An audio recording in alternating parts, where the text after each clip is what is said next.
కూటమి ప్రభుత్వం అధికారంలోకి వచ్చిన తర్వాత ఏం జరుగుతోందో ఈ రోజు నేను మీకు చూపిస్తాను.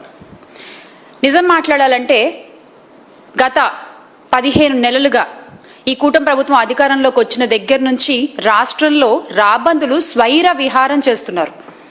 పొలిటికల్ గవర్నెన్స్, రెడ్ బుక్ పేరుతో రాజ్యాంగ హక్కులను కాలరాస్తోంది ఈ కూటమి సర్కార్. చంద్రబాబు అండతో ఉద్యోగులు, దళితులు, మహిళలపై ఎమ్మెల్యేలు చేస్తున్న దాడులు, దాష్టికాలు చెప్పనలవి కాకుండా ఉన్నాయి. ఏ అధికారం లేకున్నా కూడా ఉద్యోగులపై కూటమి ప్రభుత్వంలో కూటమి ఎమ్మెల్యేలు ఎందుకు అధికారాలు చలాయిస్తున్నారు? అసలు ఉద్యోగులపై అధికారం చలాయించే హక్కు ఎమ్మెల్యేలకు ఎవరిచ్చారు?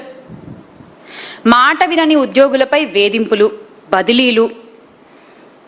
నిన్నటికి నిన్న చూసుకుంటే కేజీబీవీ ప్రిన్సిపల్ను వేధిస్తూ ఆముదాల వలసలో ఎమ్మెల్యే కూన రవికుమార్ గారి ఉదంతం మనం మాట్లాడాలి ముందుగా.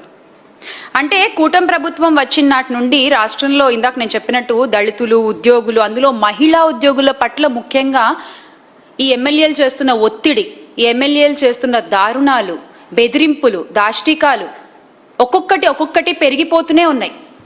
ఆ బాధితురాలు, ఆ కేజీబీవీ ప్రిన్సిపల్ సౌమ్య గారి మాటలు వింటే, అంటే రాత్రి 10:30 తర్వాత కూడా కార్యాలయానికి పిలిపించుకుని పనుల సాకుతో, పనుల వంకతో ఆవిడ్ని అక్కడే ఉంచుకుంటూ, ఇదేంటి అని ప్రశ్నిస్తే ఆవిడ్ని బెదిరిస్తూ వాళ్ళ అనుచరులను ఇంటికి పంపించి ఏం చేద్దామని అర్ధరాత్రులు వీడియో కాల్స్ చేస్తూ, అంటే ఒక మహిళా ఉద్యోగిని అర్ధరాత్రులు మీ కార్యాలయాల్లో అలా తిప్పుకోవచ్చా? అలా ఉంచుకోవచ్చా? ఏమన్నా అంటే పనులు చేయించుకుంటామంటూ సాకులు చెప్తారా? వీడియో కాల్స్ అర్ధరాత్రి చేస్తారా? ఏ ప్రభుత్వంలోనూ చూడలేదు మరి ఇలాంటి ఒక పనితనం. కూటమి ప్రభుత్వంలోనే చూస్తున్నాం. అంటే ఎమ్మెల్యే కూన రవికుమార్ గారు ఒక్కరే కాదు, రాష్ట్రంలో చంద్రబాబు కూటమి సర్కారు వచ్చిన నాటి నుండి పొలిటికల్ గవర్నెన్స్, రెడ్ బుక్ రాజ్యాంగం అమల్లో భాగంగా ఎమ్మెల్యేలు కూటమి రాబందుల మాదిరిగా స్వైర విహారాలు చేస్తున్న ఒక్కొక్కటి మనం ఈరోజు మాట్లాడుకుంటూ వద్దాం. మాట వినకపోతే సస్పెండ్, మాట వినకపోతే బదిలీ, మాట విన్నావా నెత్తినెక్కించుకుని ఊరేగడం, మీకు నచ్చినట్టు అధికారుల్ని మీ కాళ్ల కింద చెప్పులుగా పెట్టుకోవడం. ఈ అధికారాన్ని చంద్రబాబు నాయుడు గారే ఎమ్మెల్యేలకు ఇచ్చారు. ప్రభుత్వ ఉద్యోగుల్ని ఎమ్మెల్యేల కాళ్ల కింద చెప్పులుగా పెట్టేసిన ఘనత గౌరవ ముఖ్యమంత్రి వర్యులు శ్రీ నారా చంద్రబాబు నాయుడు గారికే దక్కుతుంది. ఈరోజు రేషన్ కార్డ్ దగ్గర నుంచి ఈ రోజున రాష్ట్రంలో ఏ అర్జీ పెట్టుకోవాలన్నా కూడా మహిళలు ఎమ్మెల్యేల దగ్గరికి, వాళ్ళ సంబంధిత అనుచరుల దగ్గరికి వెళ్ళి మొరపెట్టుకోవాల్సిన పరిస్థితి. ఇలాంటి పరిస్థితి ఇంతకు ముందు జరిగిందా? ఇంతకు ముందు ఉందా? ఉద్యోగులకు ఏ అవసరం వచ్చినా, అంటే చివరికి నిబంధనల ప్రకారం వారికి చేయాల్సిన పనులు కూడా ఆ పై అధికారులు చేయాలంటే ఎమ్మెల్యేల దగ్గరకు, నాయకుల దగ్గరికి వెళ్ళి అడుక్కోవాలన్నమాట. ఇది ఈ రోజున పరిస్థితి. మహిళల మీద వినకపోతే దారుణాలకు దిగజారడము, వేధింపులకు పాల్పడడం.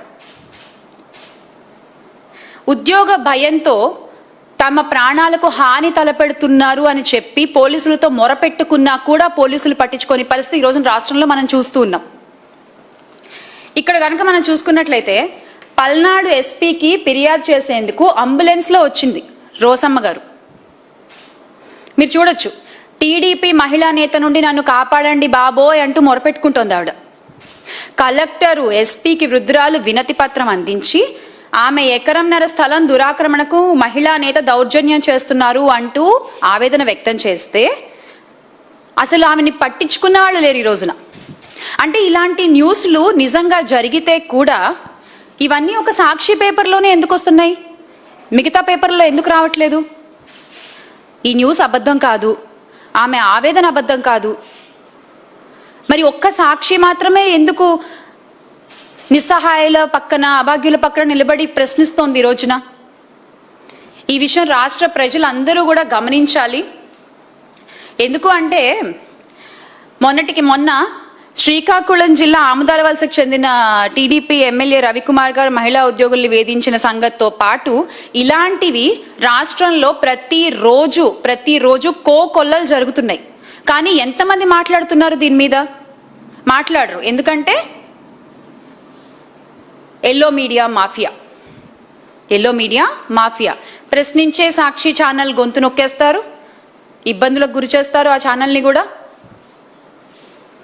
ఇంకెవరు వాళ్ళని ప్రశ్నించకూడదు అనమాట.